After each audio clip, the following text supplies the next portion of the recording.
Hello everyone, welcome back to my mini vlog. আজ অফিসে আস্তে আস্তে মিনি ভ্লগটা স্টার্ট করলাম।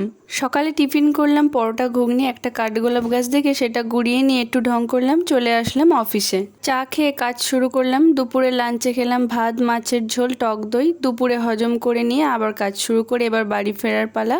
চলে আসলাম শিয়ালদা স্টেশনে, একটু মশলা মুড়ি কিনে নিলাম, নিয়ে খেতে খেতে চললাম বাড়ি। বাড়িতে এসে শুনি গ্যাস নেই, তাই চলে আসলাম আমাদের এখানে ফেমাস বৌদির দোকানে। কিনে নিলাম 2 প্যাকেট বিরিয়ানি, 10টা রুটি, তড়কা। এইগুলো কিনে নিয়ে চলে আসলাম বাড়িতে। এটা রাতে আমার তরফ থেকে ট্রিট দিয়েছিলাম।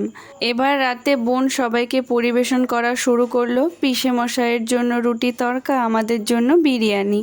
একটু ডিম, মাংস, একটু স্যালাড আর নরম আলুটা দিয়ে মেখে যেই খেলাম, একটা আলাদাই স্বর্গসুখ খুঁজে পেলাম।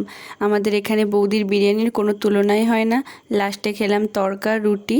তো এইভাবেই দিনটা কাটলো। ভিডিওটা ভালো লাগলে চ্যানেলটাকে সাবস্ক্রাইব করবে। বাই।